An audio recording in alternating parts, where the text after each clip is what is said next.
O júri foi instituído no Brasil com a primeira lei de imprensa em 18 de junho de 1822, que limitava a competência do júri ao julgamento de crimes de imprensa.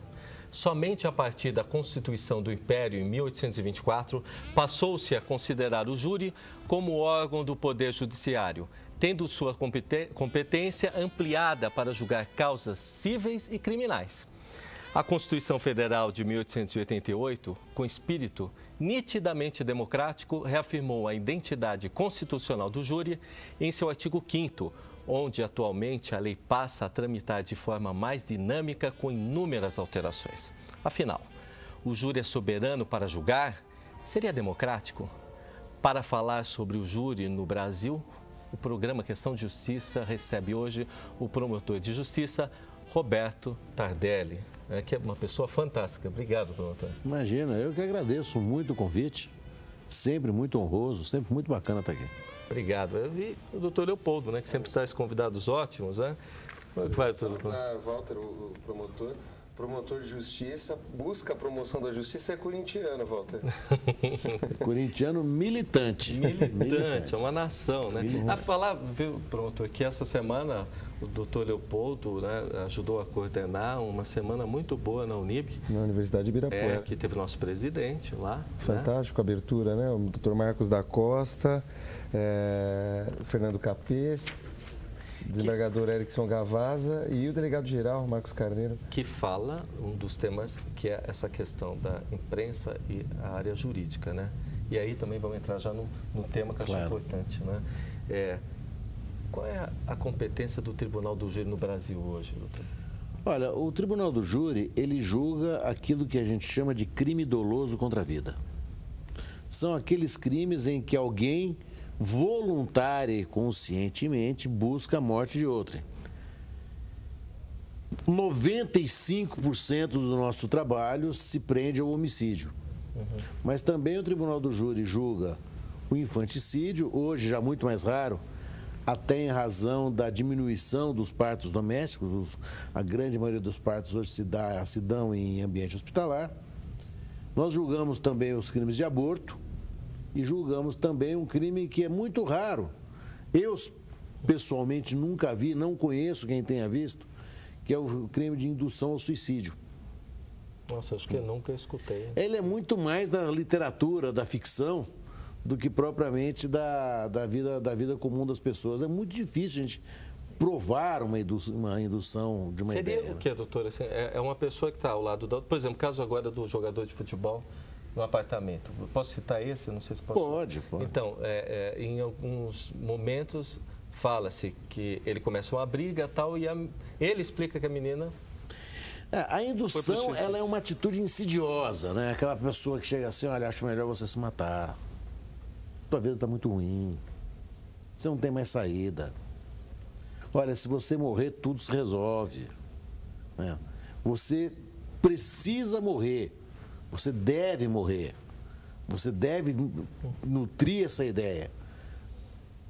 Claro que nós, na diversidade humana, nós vamos encontrar gente para tudo, né? Mas provar essa história é muito difícil. Você acha que a vaidade influi nesse aspecto? A vaidade do ser humano dentro desse aspecto do crime contra a vida? Sim, influi. Sim, influi. Eu acho que a grande... Por exemplo, uma pessoa que se sente traída, que sabe, ou percebe, ou imagina, ou nutre essa fantasia, nós estamos dentro da cabeça daquela pessoa que está fantasiando. Muito vaidosa, muito soberba, muito cheia de si, ele não suporta a traição. Ele não suporta a possibilidade de que a pessoa que vive com ele possa eventualmente trocá-lo por outro, porque ninguém é melhor do que ele. A partir do momento em que nós somos bilhões de pessoas no planeta, dificilmente vamos ser medalha de ouro, né? A possibilidade é muito remota. Ele perde completamente o sentido dele, ele perde completamente o rumo e faz a besteira. Vamos lembrar, nós estamos aqui numa sala de imprensa do grande jornalista, editor-chefe do Estadão. Sim.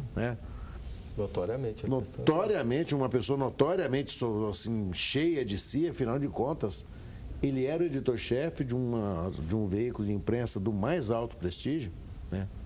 No momento em que ele percebeu que a mulher em quem ele depositava essa expectativa de admirá-lo infinitamente, não o faria, ele se perdeu completamente. Ele virou um fantasma depois. É. A vaidade, há um filme muito interessante que os telespectadores devem ter assistido, O Advogado do Diabo. Verdade.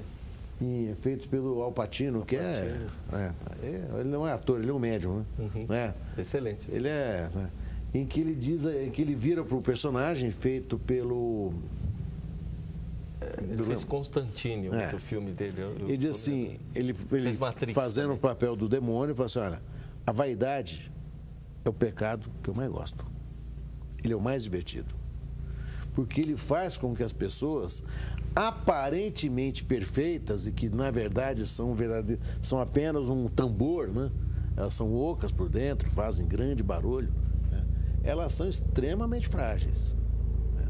Muitas dessas pessoas não suportam o revés de uma frustração amorosa, do trabalho, a perda da situação financeira, né? Alguém, o filho que muitas vezes não atende a expectativa dele. É muito difícil para essas pessoas, por exemplo, ter um filho portador de necessidades especiais. É algo que foge ao figurino que eles traçam de perfeição para a vida. Como eu sou perfeito, só vou poder gerar perfeição. Agora, fantástica a agora, colocação, doutor Daniel, o senhor atuou assim, em diversos casos de repercussão, Isabela e outros do tipo, né? Casos de Eu atuei no caso da repercussão. Suzane Richthofen. Suzane Richthofen. Uma situação, assim, eu conheci algumas pessoas ligadas, doutor, e eu achei uma coisa louca, uma moça que tinha tudo, bem, os pais muito bons, tinha poder financeiro, estudava bem, e aí ela se une a algumas pessoas que não estão no mesmo padrão dela. O grande problema da Suzane, eu penso, é que a Suzane, ela é uma pessoa muito diferenciada. Tanto ela é diferenciada que ela não consegue, de forma alguma, evoluir no regime de cumprimento de pena.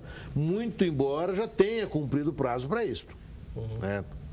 Olha, os desembargadores, o juiz da vara de execuções não se sentiu seguro para essa evolução, os desembargadores também não se sentiram, os ministros do STJ não se sentiram. Bom, então o que acontece? Essa moça ela é diferente. Ela tem uma ausência absoluta de compaixão pelo próximo. E a vontade regente, que é aquilo que a gente chama assim, aquela vontade, aquela pessoa que coordenou a ação criminosa, eu não tenho dúvida alguma que foi ela. Quem traçou todo o caminho de como fazer as coisas. As informações que vieram no processo daqueles moços que fizeram uma atrocidade, né? É injustificável, é indesculpável o que fizeram. Mas as informações que deles nós colhemos foram informações muito positivas também. Foram extremamente positivas. Doutor, na verdade, pensando na questão dos bens jurídicos dizem que a vida estaria aí levando em conta a dignidade da pessoa humana como o principal bem jurídico. O que seriam os demais bens jurídicos sem a vida? Claro. E nesse aspecto, muitas vezes o telespectador pode pensar o seguinte: bom, tirar a vida de alguém, cidadão vai preso e depois de um tempo volta à sociedade novamente. E aí eu pergunto, o senhor acha que no Brasil, como que fica essa questão da reinserção novamente desse condenado na sociedade a partir do momento que ele tira a vida de alguém? Porque o telespectador pensa, bom, ele vai voltar novamente à sociedade. E aí? A questão da reinserção da pessoa condenada à sociedade é uma questão que nós, no Brasil, temos uma enorme dificuldade de enfrentar. Nós enfrentamos a discussão da pior forma possível, que é a forma passional. Nós vamos ter, de um lado, aqueles que acham que eles não devem sair nunca mais da cadeia, certo? Ele, independente do crime que ele cometer, defendem punições extremamente graves, extremamente fortes, como se isso fosse resolver a questão.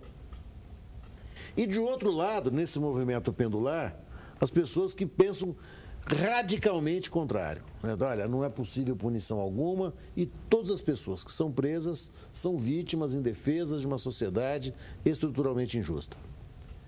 Se você for juntar esses dois, não dá mistura. Então, nem de um lado, nem de um outro. O que nós precisamos fazer, o que nós precisamos entender é o seguinte: se não houver prisão perpétua, eu quero dizer para os nossos telespectadores que os países do euro, a zona do euro, para se entrar, não sei se é bom negócio hoje entrar na zona do euro, mas já foi um dia, todos eles quiseram, né? Hoje eles querem sair. Acho que é mais perto da China agora. Hoje eles querem sair, eles querem ir para a zona da China agora, né? Bom, vai todo mundo defender o urso panda, você vai ver só. Todo mundo tem o urso panda criado na Grécia, você vai ver. Mas quando a entrada na zona do euro era fundamental para as economias europeias, quem quisesse entrar precisava fazer duas modificações: abolir a pena de morte e abolir a prisão perpétua.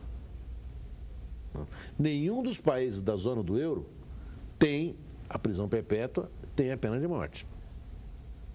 Porque não vai resolver agora. A questão do retorno do condenado é uma questão que o Brasil não consegue encarar. Tem 4 minutos, eu sei que não vai dar para responder, mas o senhor acha que o sujeito, sabendo que ele vai enfrentar a pena de morte, ele já não dá mais valor a nada e ele já comete mais crime? Eu acho que a pena de morte ela não resolveu o problema da criminalidade onde ela existe, né? E onde ela existe, vamos pensar nos países ocidentais, né? Vamos pensar nos Estados Unidos, que a gente tem inveja do americano, a gente tem inveja do carro americano, do leite americano, da peruca americana, a gente gosta de tudo americano, assim, né? E tem inveja da cadeia americana também. Nós vamos condenar alguém que vai esperar anos a fio só o momento de ser morto. É algo de um sadismo, assim, jurídico, que me parece, coisa de um fundamentalismo que beira o fundamentalismo xiita. Se aguardar o fim de um processo já é um tormento, que dirá aguardar a própria morte. Aguardar, ele só está lá aguardando morrer. Ele não tem nenhuma perspectiva de melhora, ele pode não ter sido ele, a possibilidade do erro judiciário sempre vai existir. Nós não podemos ter essa soberba de entender, não, olha, o erro judiciário não existe. Claro que existe. Depois de morto, o erro judiciário acabou. Aliás, tem vários filmes dos Estados Unidos que relatam isso, né? São centenas. E o sujeito, doutor Tardelli, deve estar indo para o final do bloco, sem querer tomar, né, seu tempo, mas o sujeito, acho que em terras brasileiras, sabendo que vai morrer, e na cadeia do jeito que a gente tem aqui, o senhor dá uma ligação e faz tudo pelo telefone celular, que é o que acontece mesmo, não é? Nós conseguimos no Brasil uma proeza, nós transformamos uma cadeia, que é um local, que é um estabelecimento prisional, no escritório. Isso foi uma coisa que nós não esperávamos. A transformação da cadeia no escritório foi algo que a gente, nem nos nossos piores pesadelos, nós imaginávamos isso. Verdade. Vou interromper o senhor, claro, para entrar para o comercial e voltar aqui no próximo bloco, né, com questão de justiça com o promotor Tardelli. Você vê que a pessoa diferenciada aqui, gostei do seu linguajar. É assim que tem que falar na televisão, doutor. Até o próximo bloco.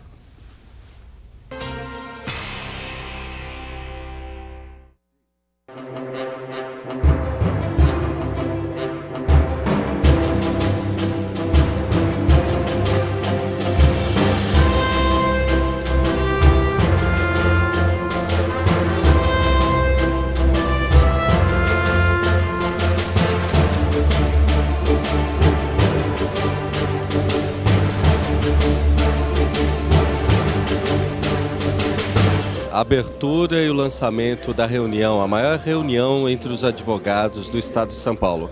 É a 34ª reunião dos presidentes de subseção da Ordem dos Advogados do Brasil, Seccional São Paulo. A mesa repleta de autoridades. Agora o presidente Luiz Flávio Borges Lúcio anuncia todo o panorama do que aconteceu na advocacia, o que vai ainda ser traçado até o final da gestão, que é no ano que vem, e com a presença, além de desembargadores do Tribunal de Justiça do Estado de São Paulo, também do presidente da OAB Federal, o Dr. Ofer. Vamos acompanhar um pouco da palestra e depois algumas notícias e entrevistas sobre o evento.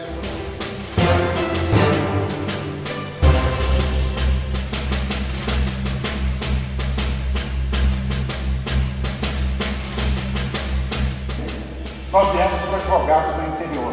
E é isso que nos deu a força necessária para trazer as conquistas que hoje o Estado inteiro testemunha.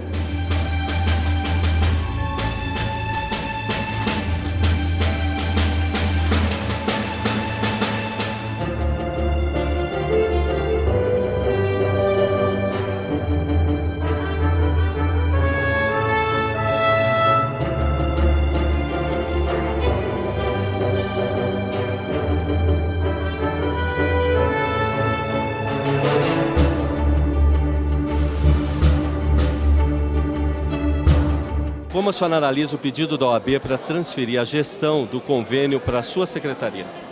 O presidente nos relatou problemas no convênio, na verdade encaminhou um pedido formal da Ordem dos Advogados do Brasil no sentido de que seja feita a transferência.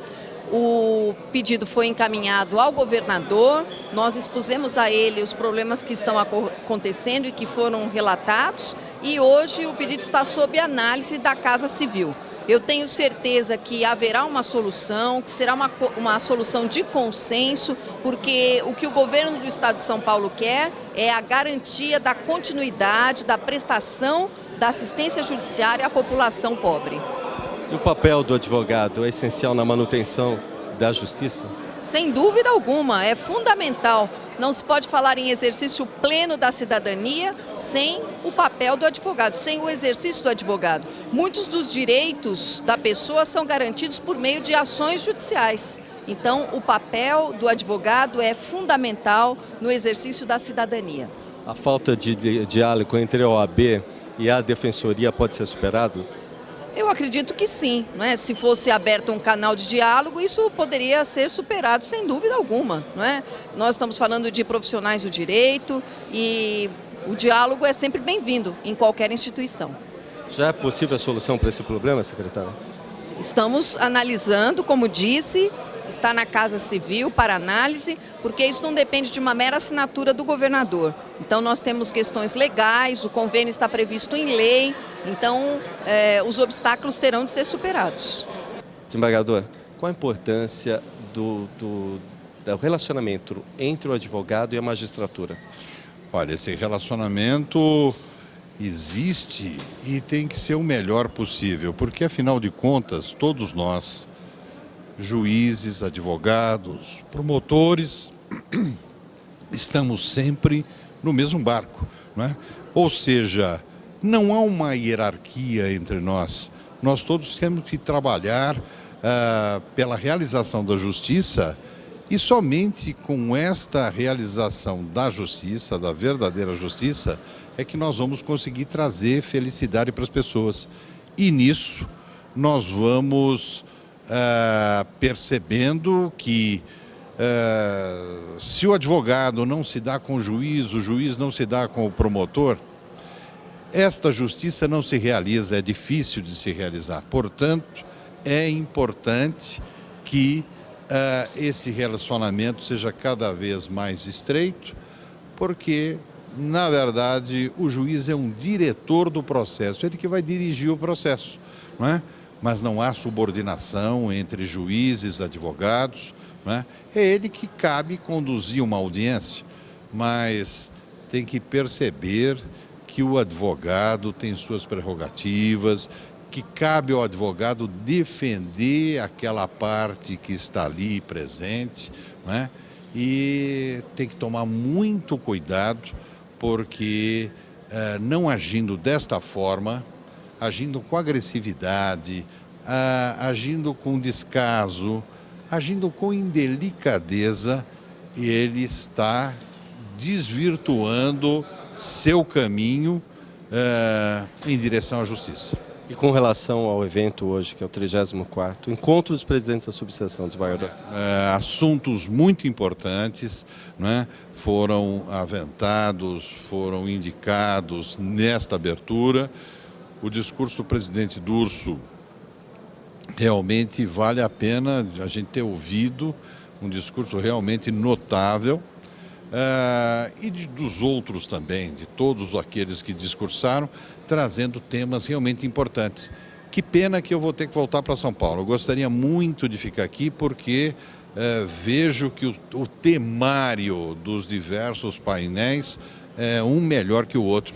E é um melhor que o outro no sentido de aperfeiçoar cada vez mais o advogado, e nesse aperfeiçoamento do advogado todos ganham com uma melhor advocacia, com um relacionamento melhor com o judiciário, tendo esse advogado que está ciente das suas prerrogativas, o advogado que não tem medo dos poderosos, que respeita o juiz, sim, não é?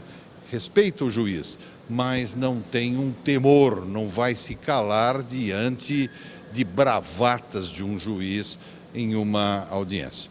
E daí, cada vez mais, quando respeitamos esse advogado, nós todos estamos ganhando com isso. A liberdade das pessoas está ganhando com isso, não é?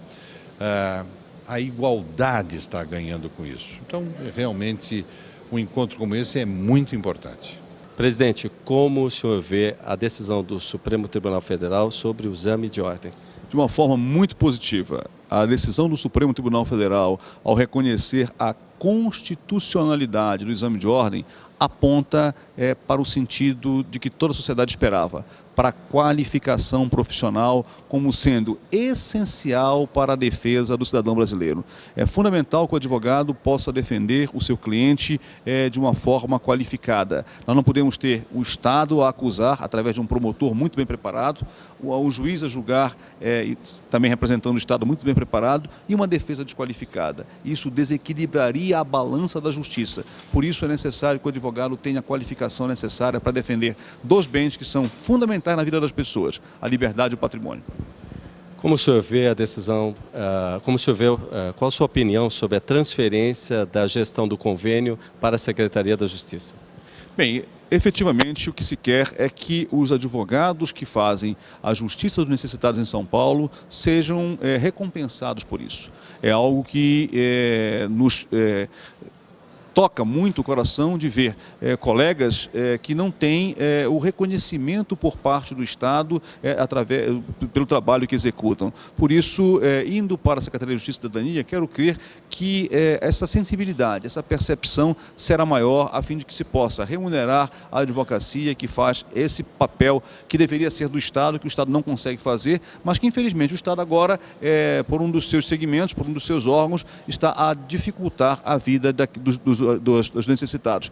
Quem sofre com isso, certamente, é o advogado, sim, mas sobretudo o cidadão, que não vai ter esse serviço. Qual a sua opinião sobre a PEC dos recursos, presidente?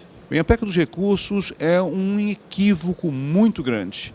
Se está a querer retirar do cidadão o direito dele recorrer das decisões judiciais sob o argumento de que os recursos é que atrapalham, é que tornam morosa a justiça. Não é verdade. A PEC dos recursos, se vier a ser implementada, ela vai desafogar apenas em 1,7% os processos do judiciário em nível superior.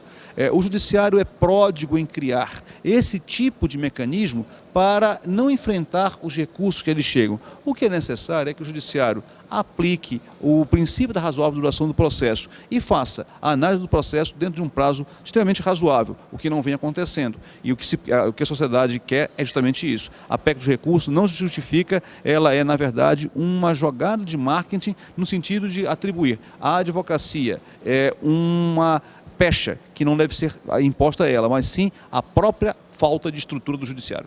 E quais são os desafios da advocacia no futuro? Bem, a advocacia no futuro tem vários desafios. Eu diria que o principal deles é saber se portar enquanto uma profissão que vai ajudar o Brasil a crescer cada vez mais. O advogado funcionando nos processos, defendendo o cidadão, fazendo pareceres, etc., ele tem um papel fundamental de segurança para a sociedade, segurança jurídica e de defesa também da sociedade. Portanto, qualquer país que quer ser um país desenvolvido precisa ter uma advocacia qualificada, precisa ter um advogado que possa representar o Brasil aqui internamente, do ponto de vista da defesa das instituições, do ponto de vista da defesa do ordenamento jurídico, mas também que possa sair do Brasil e levar também para o exterior as nossas mensagens.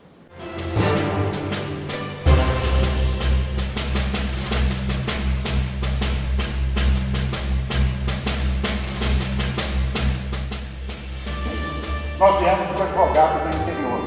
E é isso que nos deu a força necessária para trazer as conquistas que hoje o Estado inteiro testemunha.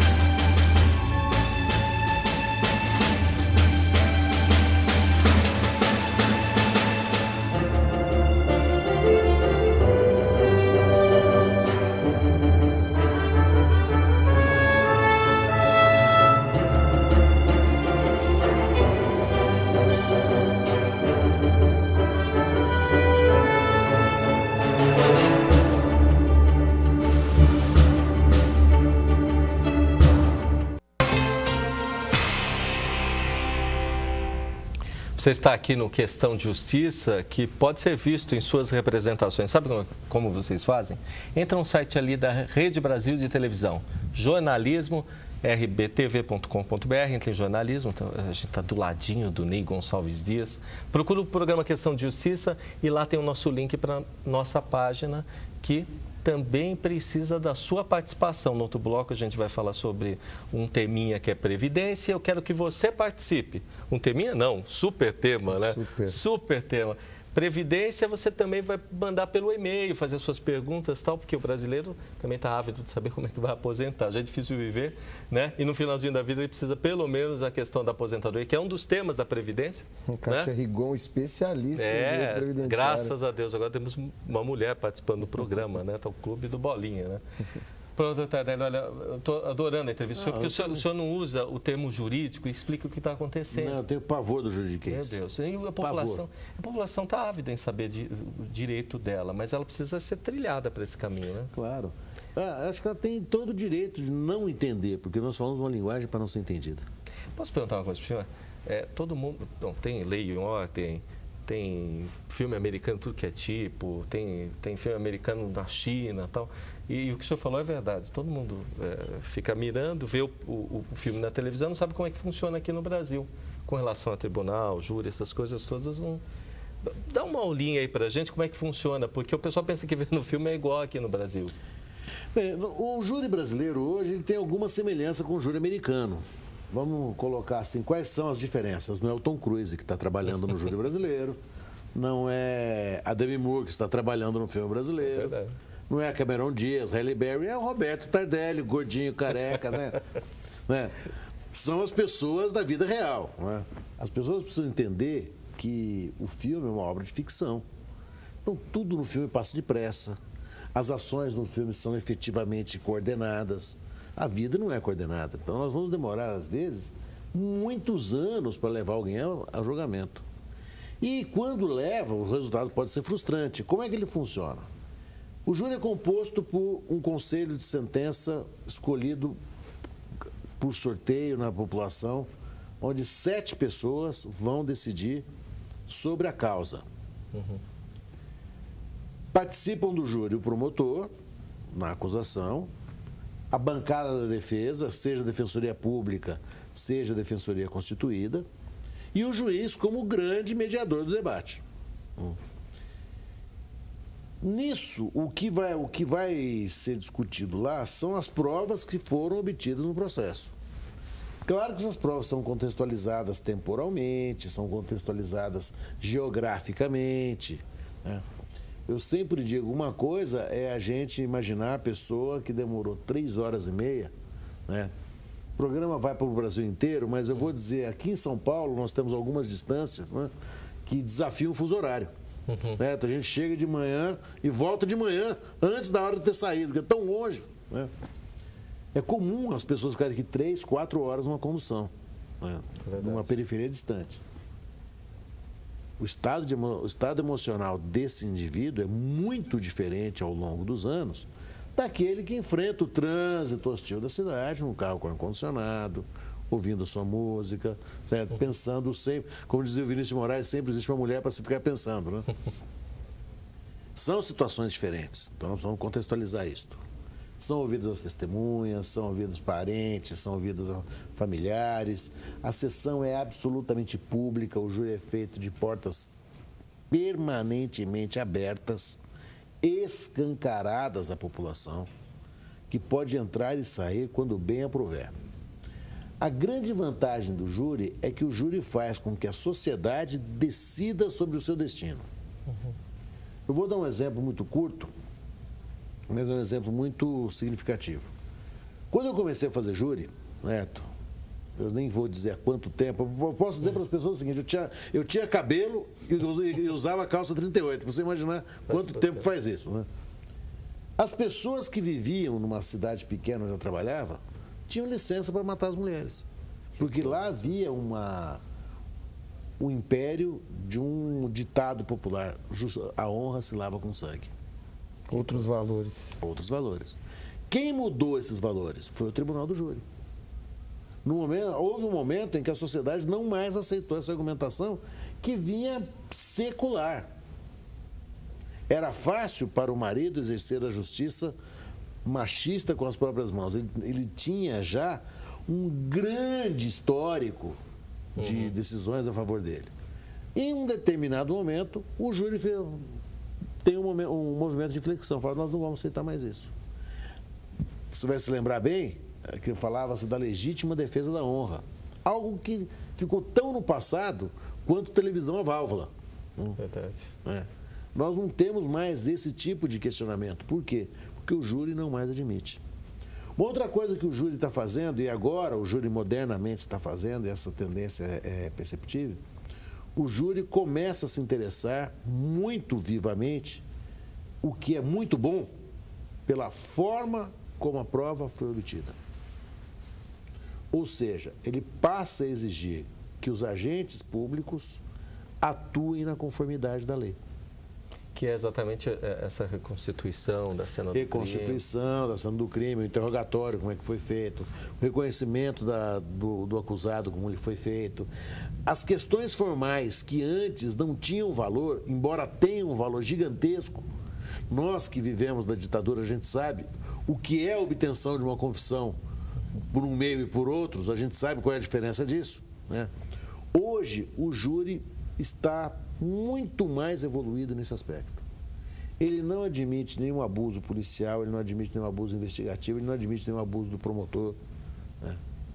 O que faz com que a gente comece a se sentir na obrigação, e isso é muito, muito positivo, de elevar a qualidade do trabalho. A Polícia de São Paulo melhorou muito depois que o júri começou a exigir essa melhora.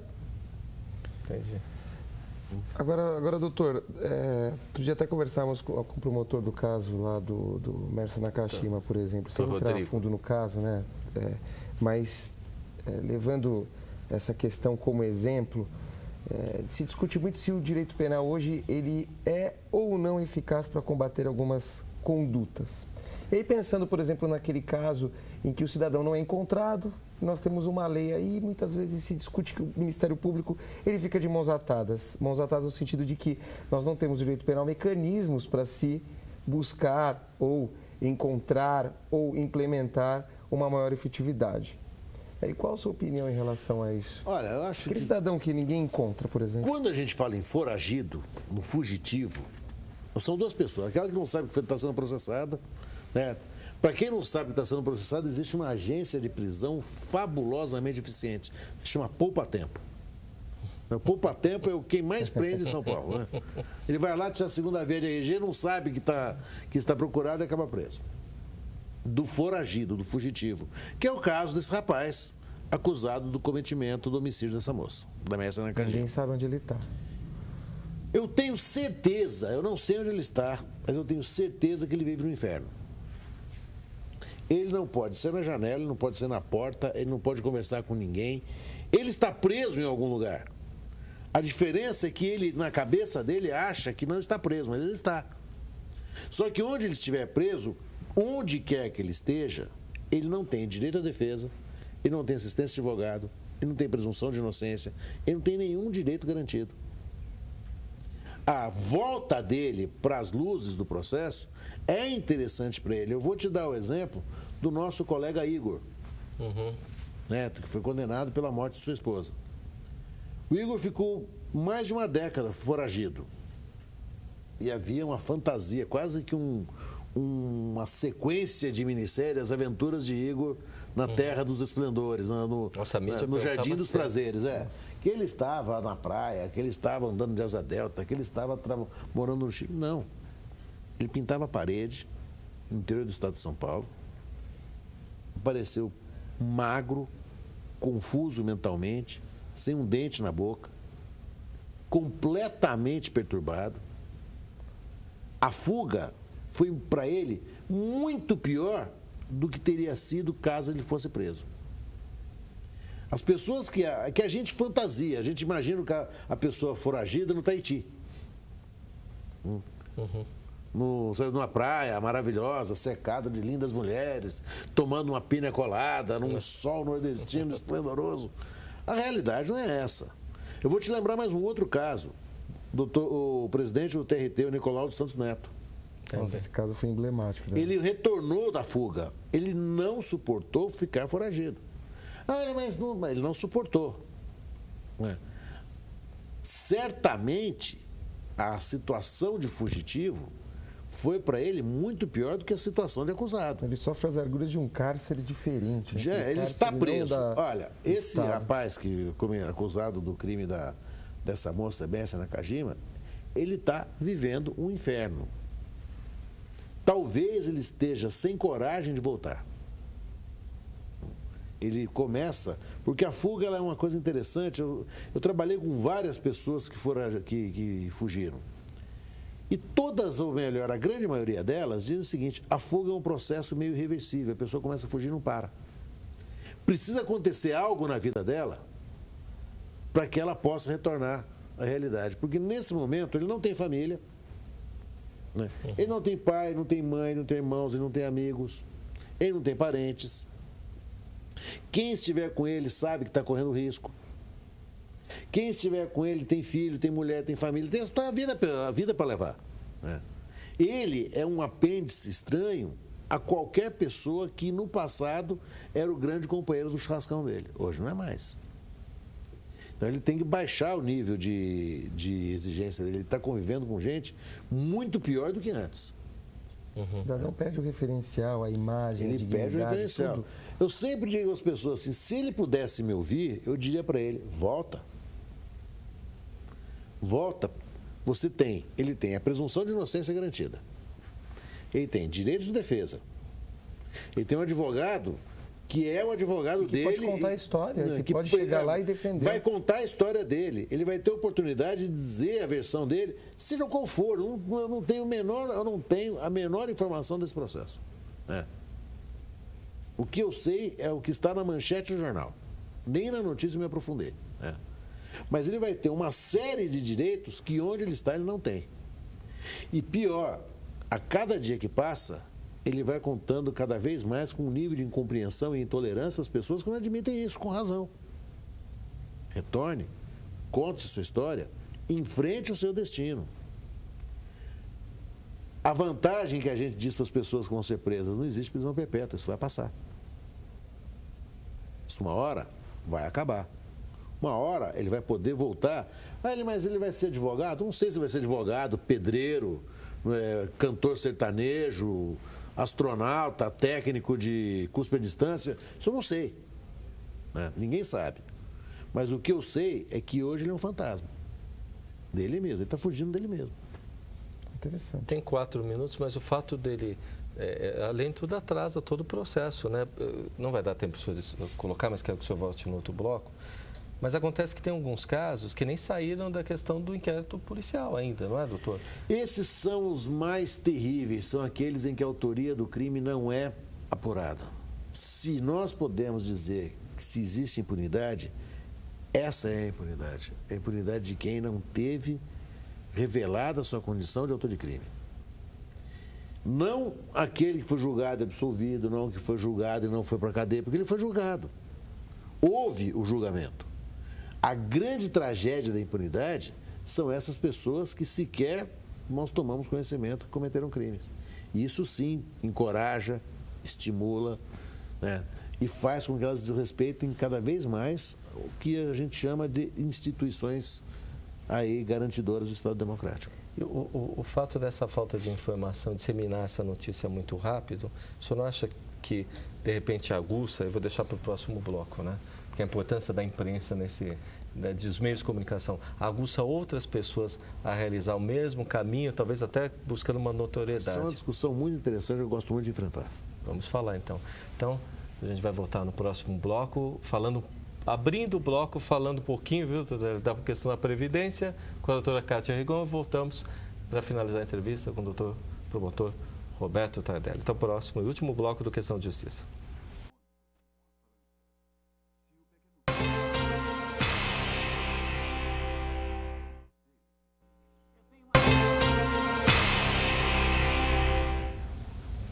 Você está aqui no Questão de Justiça, hoje falando sobre o Tribunal do Júri, né, com o doutor Roberto Tardelli, o promotor Roberto Tardelli. Mas antes de voltar à entrevista, eu queria lembrar você que está em casa que o Questão de Justiça agora vai fazer uma série de blocos a respeito do tema Previdência, né? E quem vai falar sobre esse tema é a doutora Kátia Rigon, especialista nesse tema, né, doutora Kátia? Só vai responder. Hoje o brasileiro tem necessidade de falar informações sobre a Previdência, que é um mundo enorme, a questão da aposentadoria, Nossa, envolve uma série de benefícios e as pessoas carecem de informação nessa área. Eu não vou fazer pergunta alguma, senão eu tiro a vez de quem está em casa, porque quero que participe. Mas hoje no Brasil são milhões de pessoas que já vivem do sistema, pelo menos da aposentadoria, né? Sim, com certeza, com certeza. Milhões de brasileiros que estão em benefício e têm dúvidas a respeito, tem direito a alguma revisão ou não, tem direito a tal benefício, enfim.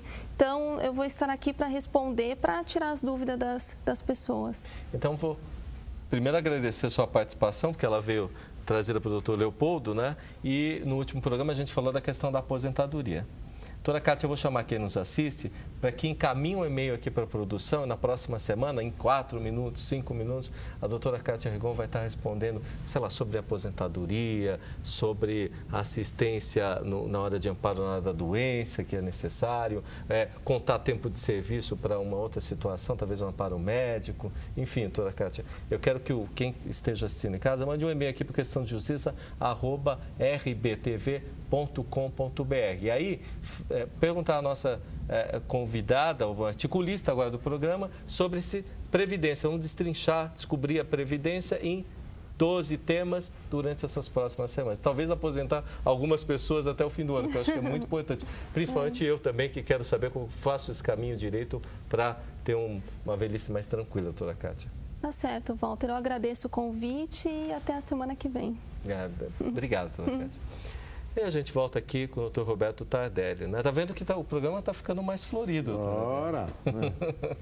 E Previdência é uma coisa que todo mundo quer ter, né? Saber aposentadoria, acho que a aposentadoria brasileira não sabe direito. Do jeito que a coisa está indo, nós vamos inventar um direito quimérico. Nossa, eu sou autônomo, não sei como é que eu vou fazer, viu? Tá vendo, doutor? Estou cheio de dúvidas. É que eu não vou chamar ela no vídeo de novo, mas olha quanta dúvida que tem, né? Doutor, eu queria perguntar uma situação que eu tenho uma associação que eu participo, né? E que é uma associação de jornalismo. Aliás, que é desde 1933 que existe, antes do Sindicato dos Jornalistas. E tendo família que é jornalista e também fez direito, lá com São Francisco, que é o caso do meu pai, às vezes eu me pergunto, se a imprensa, em determinados momentos, ela instrui, participa, ajuda na colocação, na busca de uma melhoria, de um clamor popular, ou se em alguns aspectos, ela em determinados, por exemplo, julgamentos, ela se pronuncia tanto que termina atrapalhando a cabeça do juiz, ou também, vou citar um caso específico, aí eu já passo a palavra ao senhor. Por exemplo, eu conheci a advogada, que já falecida, né? A gente chamava ela de Mel na hora, mas a Maria Elisa Munhol. Conhecia, muito boa pessoa, tal, mas que cuidou de um caso polêmico, que foi o caso do Maníaco do Parque. Né? Que ela defendia, eu conversei, mas Maria Elisa, como é que você... Né? A gente tem essa coisa de jornalista, ela falou, volta, mas eu queria que ele tivesse, ela sabe, ela está no céu, eu queria que ele tivesse várias conduções ao médico para entender que ele é um psicopata, né? O julgamento seria diferente, o que ela colocou, né? Enfim, o senhor acha que às vezes a imprensa atrapalha ou ela ajuda nesse caminho para a cidadania, para essa reconstituição, né, da justiça social? Eu tenho uma opinião quanto a isso absolutamente radical. Eu acho que a imprensa sempre ajuda. A liberdade de imprensa é algo de que nós não podemos, sob hipótese alguma, sob argumento algum que seja, abrir mão de 1/1000º que seja disso. Porque sempre a experiência histórica nos mostrou que quem abre mão de parte da sua liberdade de imprensa fica sem ela todinha. É verdade. Nós não podemos permitir, em hipótese alguma, que isso aconteça. O que ocorre, muitas vezes, é que a imprensa acaba repercutindo a expectativa da população em torno de determinado caso. O que vai acontecer não é o despreparo do juiz, não é assim o juiz confundiu, o juiz foi despreparado. Você acha que aquele clamor popular... Nós temos que saber enfrentar o clamor popular, nós temos que saber dizer à população que, não obstante aquele clamor, a solução que a população pretende não é possível ser dada. Promotor, posso lembrar um caso recente aqui? Acho que tem muita imprensa na rua, aquela coisa meio americana. Acho que foi em Santana o caso do apartamento, da questão da garotinha que foi jogada do apartamento. Sim. Isso? Não é? Foi isso? Bom, enfim.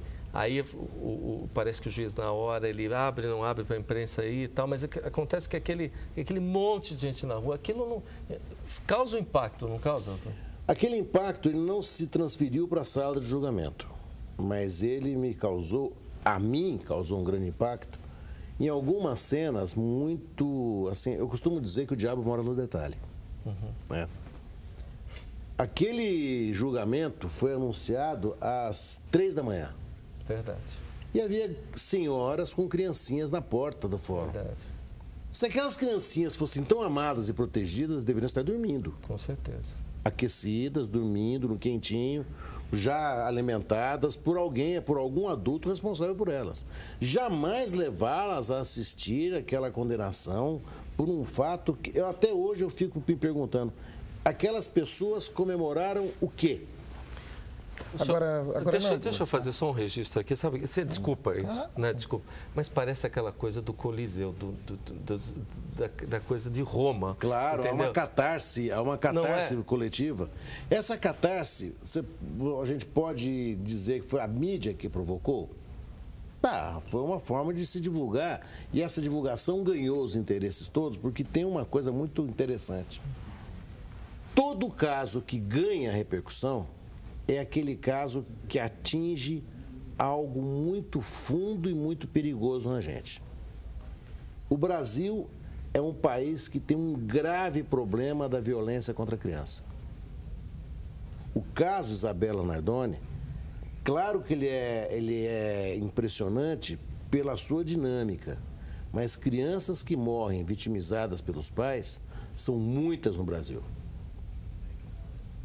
Nós, na verdade, eu preciso até escolher um pouco as palavras para falar isso, para não causar, para não ofender as pessoas que estão nos ouvindo, né? Mas a gente aprova e legitima o uso da violência como meio de educação doméstica. Quando acontece isso, é como se todos nós nos defendêssemos. Eu bato na minha filha, mas eu nunca fiz assim. Entendi. Eu bato no meu filho, mas eu nunca fiz assim. Até porque, lembre-se, né, você é uma pessoa que fala outras línguas, existe um verbo em francês de atirar pela janela que é defenestrar. Há em nós esse desejo escondido, assim. Né? Muitos daqueles pais que estavam lá fora gritando e naquela catarse coletiva, provavelmente batiam e deram um cintado no seu filho assim, a meia hora antes. Até para que eles ficassem quietos lá e não os incomodassem querendo ir embora para casa. Né? Promotor, indiscutível o papel da imprensa, acho primordial, importante.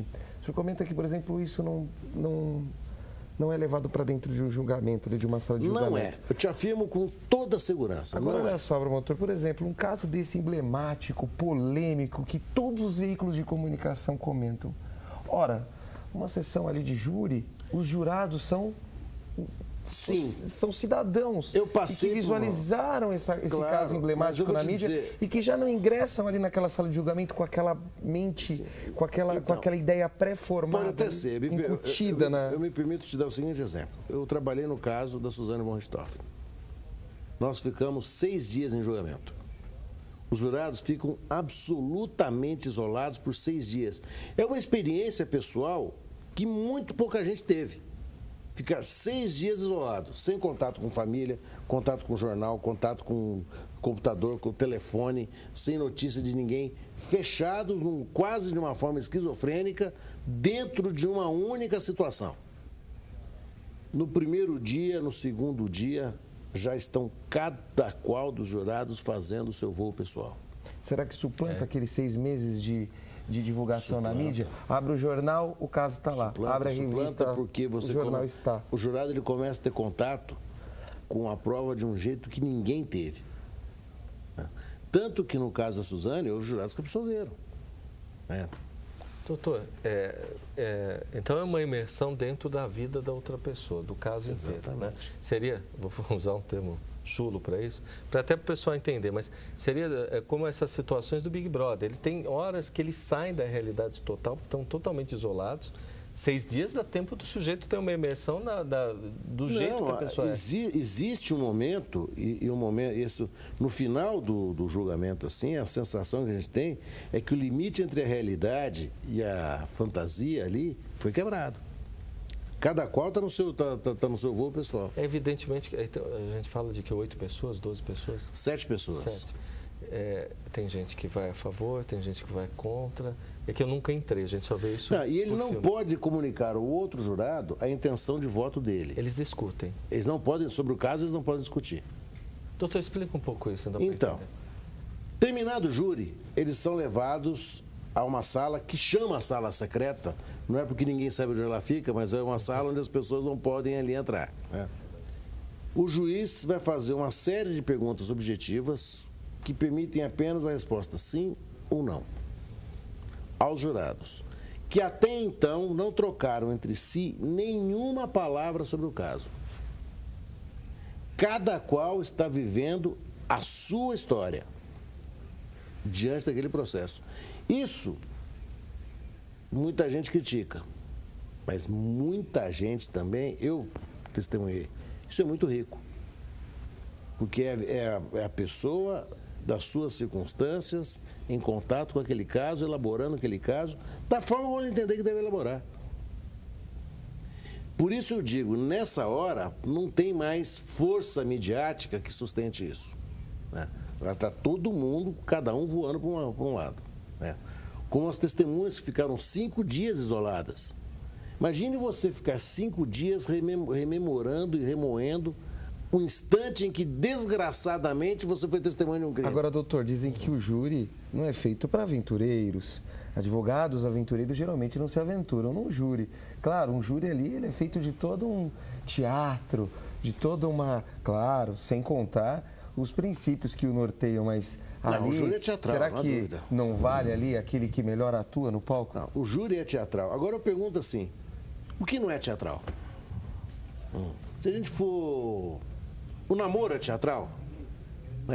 Será que quando a gente está com a namorada, nós somos exatamente aquilo que a gente é em casa, sozinhos? Todos nós somos teatrais.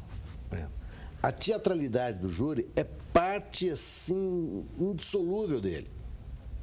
Claro que aquela pessoa que tem maior ímpeto de argumentação leva vantagem, mas ela tem que argumentar com consistência.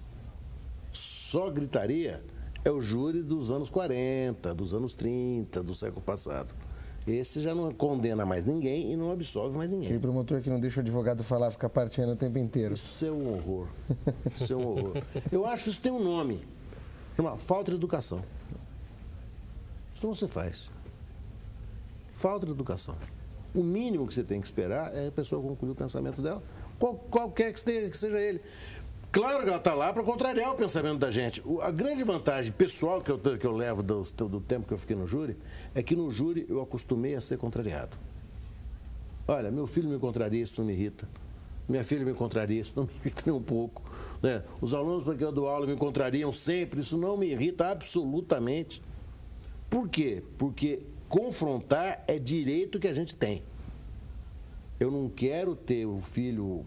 ovelhinha de cabeça baixa, os alunos amorfos e eu ter a sensação soberba de que sou o dono da verdade. Isso é o fim daquilo que eu imagino como evolução humana. Doutora, a gente tem 5 minutos para terminar o programa, né? E só voltando um pouco a essa questão da mídia. E dá a impressão que os casos eles aparecem mais ultimamente, né? Da questão do prédio, aparece um essa semana, outra semana aparece outro, enfim. O senhor acha que essa informação era mais fechada no passado ou isso é uma constante? Porque a gente, como o senhor comentou, a gente vem de uma época de ditadura, verdade. Tem crime que teve de monte naquela época, né? Mas hoje em dia, o cidadão está preparado para toda essa informação? Como é que faz para mudar um pouco a mentalidade? O senhor que participou tanto. Nós estamos vivendo a época da informação. No metrô tem informação. Para cá eu vim de metrô. A gente é bombardeado por informação no metrô. A gente sobe nesses chamados prédios inteligentes. Eu acho fantástico esse nome, prédio inteligente. Televisãozinho. Né? O de casa é burro, porque ele nunca está, o elevador nunca está quando eu chamo assim, né? Mas tem a televisãozinha, nós estamos sendo bombardeados de informação. No ônibus, comunicação. Nós estamos vivendo a era da informação. Né? Eu acho que hoje em dia, para nós estarmos desinformados, nós temos que sofrer de uma alienação esquizofrênica. É impossível a desinformação. Uhum. Claro que isso vai mudar a sociedade, claro que isso vai... Para onde que isso vai nos levar é a grande pergunta que se faz. Talvez seja a hora da gente voltar a pensar naquele grande comunicólogo, né, que pensou na aldeia global. Né, que já está acontecendo. Que já está acontecendo. Qual é a sociedade que ele teoricamente imaginou num modelo que ele não imaginava que pudesse ser efetivo, ser real? Bom, agora é real. Né? O que é que nós vamos fazer com tanta informação? Que destino nós vamos dar a isso? Porque hoje em dia uma criança de 10 anos de idade tem mais informação do que tinha um senhor de 50 anos ou 50 anos atrás. Eu costumo dizer que o pior aluno de hoje é 1000 vezes melhor que o melhor aluno da minha época. E a população do seu trabalho? Eu sou um otimista, acho que nós estamos melhorando. Antes a gente habituava com algumas coisas, algumas pequenas deslizes. Hoje alguém jogar um papel no chão nos irrita. Que é a questão da cidadania. A questão da cidadania, ela começa a existir enquanto valor de todo mundo. Eu só quero fechar e lembrar para a gente o seguinte, você se lembra muito bem disto. Nós ganhamos, muitas vezes, o nosso salário numa moeda que não existia, você lembra? É verdade. Nem moeda a gente tinha no Brasil. Agora que a gente sabe o valor das coisas, quanto custa, isso nos dá um padrão de dignidade e nos dá um padrão de cidadania. Claro que dá. Eu sou um otimista, eu acho que o Brasil anda para frente, eu acho que o Brasil melhora, só que o processo histórico é lento. É um processo cultural. Doutor, agora que o senhor contou ali, né, tem um minutinho para encerrar, mas para onde o senhor vai? Porque agora o senhor é do júri. Não podemos perdê-lo agora. Não, eu sei do júri, fui convocado para dar pareceres em segunda instância. Uma função para mim absolutamente nova. Mas é divertido também. Eu estou tomando contato com uma coisa que eu nunca tive antes, que é tempo. É engraçado, o tempo existe, a gente pode fazer alguma coisa assim. Não ter tempo, por exemplo, para cuidar do cabelo. Isso é uma coisa que dificilmente eu vou conseguir fazer. Tem muito tempo, viu? Quem não tem tempo, geralmente tem responsabilidade. Mas é interessante, é uma coisa que eu estou gostando. O senhor tem tempo que quiser aqui, porque a TV, no geral, precisa de pessoas como o senhor, né? O rádio e tal, porque para esclarecer, a gente está ávido de informação, né? O que a gente quer passar aqui na Rede Brasil, ou também nas outras emissoras, é esse tipo de informação. Agradeço o senhor ter vindo visitar e falar com essa vontade, com essa clareza, né? Eu que agradeço muito o convite, estou à inteira disposição para quando me chamarem. Mas muito eu vou obrigado. Cobrar mesmo. Oba! Obrigado. E a doutora Kátia Rigon, que volta na próxima semana falando sobre Previdência, viu? E você, com a sua participação aqui no Questão de Justiça, né? Para poder exercitar a cidadania. Só você participando com a gente dessa programação semanal é que eu consigo trazer um Roberto Tardelli, uma doutora Kátia Rigon, né? Para esclarecer vocês. Participem. E o Questão de Justiça volta na próxima semana. Até lá.